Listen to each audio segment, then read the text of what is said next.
Hey guys, good morning. কেমন আছো তোমরা?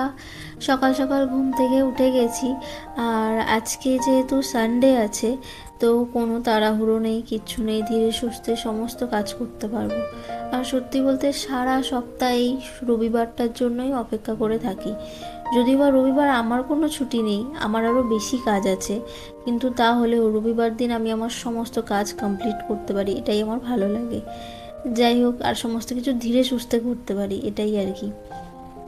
আর সত্যি বলতে যখন সমস্ত কিছু পরিষ্কার পরিচ্ছন্ন গুছানো থাকে না, নিজের মনটাও খুব ভালো লাগে।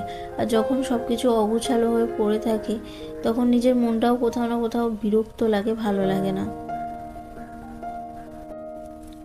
এত পরিমাণে ধুলো যে কোথা থেকে আসে সত্যিই বুঝতে পারি না। এত পরিমাণে ধুলো পড়ে সমস্ত কিছুতে যে সব কিছু আমি ঢেকে ঢুকেই রাখি।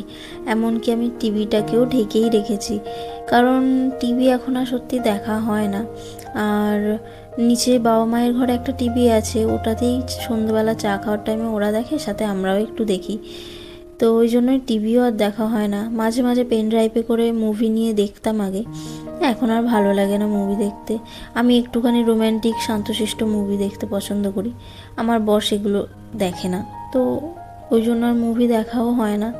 আর সত্যি বলতে বইগুলোও আমার ধুলো খাচ্ছে, কারণ এখন আমার নতুন নেশা হয়েছে কে ড্রামা দেখার। আর আমি ওই কে ড্রামা দেখতে দেখতে বইও আর পড়ি না। এখন ভেবেছি কে ড্রামা পুরোপুরি বন্ধ করে এখন একটু কদিন বই পড়বো, কারণ ফোন প্রচুর দেখা হয়ে যাচ্ছে আমার না হলে। তো যাই হোক, তোমাদের সাথে কথা বলতে বলতে সমস্ত ক্লিনিং হয়ে গেছে। তা এটা ছাদে রোদে দিয়েছিলাম, এবার ঝেড়ে নিচ্ছি বিছানার ওই ম্যাটটাকে। এত পরিমাণে ধুলো পড়েছিল বলার মতো নয়। সত্যি বলতে এটা যদি পাতা না থাকতো, জানতেই পারতাম না বিছানাতে এত পরিমাণে, গদিতে এত পরিমাণে ধুলো পড়ে। আর এটা পাতা আছে বলেই গদিটা বেঁচে গেছে, নাহলে গদিটায় মারাত্মক পরিমাণে ধুলো পড়ে যেত। তোমাদের সাথে কথা বলতে বলতে আমার সমস্ত ক্লিনিংও কমপ্লিট হয়ে গেছে।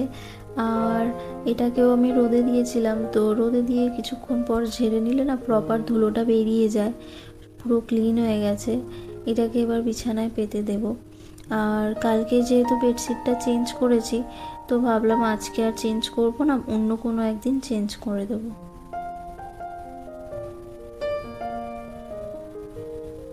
যাই হোক, আজকেকার মতো আমার সমস্ত কাজ কমপ্লিট হয়ে গেছে।